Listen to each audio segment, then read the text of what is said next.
আসসালামু আলাইকুম। আজকে আমি বানাবো ম্যাগি থাই স্যুপ। এখানে তেমন কিছু আহামরি জিনিস লাগবে না। আপনার ঘরে থাকা জিনিসপত্র দিয়ে আপনি এই থাই স্যুপটা রেডি করতে পারবেন।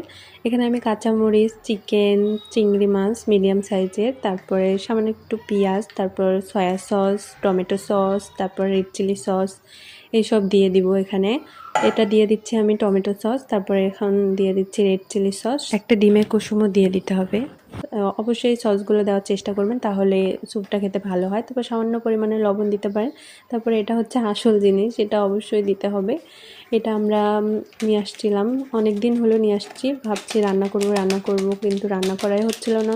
তারপরে আমি ভাবলাম আজকে শুক্রবার, যেহেতু বাসায় তো থাকবেই মানুষ, তো রান্না করেই নিই।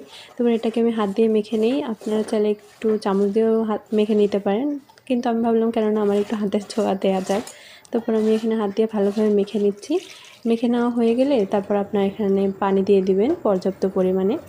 আমি কিন্তু স্যুপ পাতলা খেতেই পছন্দ করি, এই জন্য আমি একটু বেশি করে পানি দিলাম। আর বেশি করে পানি দিয়ে কী হয়, এই চিকেন, চিংড়ি মাছ এইসব মনে করেন সিদ্ধ হয়ে যাবে খুব ভালোভাবে। যেহেতু আমার বাচ্চা খাবে, সেজন্য আমি একটু ঝালটাও কম দিয়েছি।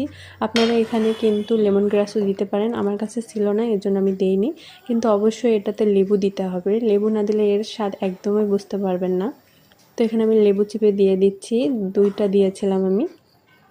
তারপর এখানে তো আমার স্যুপ রেডি হয়ে গেল। গরম গরম অবশ্যই খাবেন, কারণ ঠান্ডা হলে একদমই স্বাদ পাবেন না। আসসালামু আলাইকুম। আজকে আমি বানাবো ম্যাগি থাই স্যুপ। এখানে তেমন কিছু আহামরি জিনিস লাগবে না। আপনার ঘরে থাকা জিনিসপত্র দিয়ে আপনি এই থাই স্যুপটা রেডি করতে পারবেন। এখানে আমি কাঁচামরিচ, চিকেন, চিংড়ি মাছ মিডিয়াম সাইজের, তারপরে সামান্য একটু পেঁয়াজ, তারপর সয়া সস, টমেটো সস, তারপর রেড চিলি সস এইসব দিয়ে দিব এখানে। এটা দিয়ে দিচ্ছি আমি টমেটো সস, তারপরে এখন দিয়ে দিচ্ছি রেড চিলি সস। একটা ডিমের কুসুমও দিয়ে দিতে হবে। অবশ্যই সসগুলো দেওয়ার চেষ্টা করবেন, তাহলে স্যুপটা খেতে ভালো হয়। তারপর সামান্য পরিমাণে লবণ দিতে পারেন।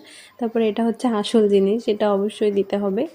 এটা আমরা নিয়ে আসছিলাম, অনেক দিন হলো নিয়ে আসছি। ভাবছি রান্না করব, কিন্তু রান্না করাই হচ্ছিল না।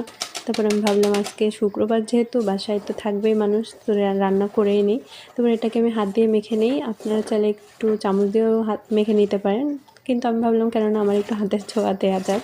তারপর আমি এখানে হাত দিয়ে ভালোভাবে মেখে নিচ্ছি। মেখে নেওয়া হয়ে গেলে তারপর আপনার এখানে পানি দিয়ে দিবেন পর্যাপ্ত পরিমাণে। আমি কিন্তু স্যুপ পাতলা খেতেই পছন্দ করি, এই জন্য আমি একটু বেশি করে পানি দিলাম। আর বেশি করে পানি দিয়ে কী হয়, এই চিকেন, চিংড়ি মাছ এইসব মনে করেন সিদ্ধ হয়ে যাবে খুব ভালোভাবে। যেহেতু আমার বাচ্চা খাবে, সেজন্য আমি একটু ঝালটাও কম দিয়েছি। আপনারা এখানে কিন্তু লেমন গ্রাসও দিতে পারেন, আমার কাছে ছিল না, এর জন্য আমি দেইনি। কিন্তু অবশ্যই এটা